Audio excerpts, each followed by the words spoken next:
Merhaba arkadaşlar, yepyeni haberlerle karşınızdayız. Mert Ramazan Demir gece 4'te eski evinde. Mert Ramazan Demir kız arkadaşıyla sabaha karşı 4'te Cihangir'deki eski evine girerken görüntülendi.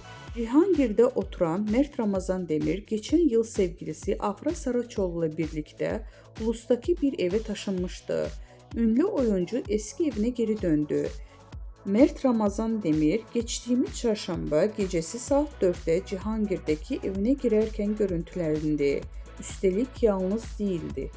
Çarşamba akşamı Cihangir'de giren Mert Ramazan Demir mekandan sabaha karşı genç bir kadınla ayrıldı. İkili Demir'in eski evine yürürken objektiflere yansıdı. Apartmanın kapısının arkadaşı anahtarla açarken oyuncu muhabirlerin sorularına cevap verdi. Evime geldim, iyi geceler diyerek içeri girdi.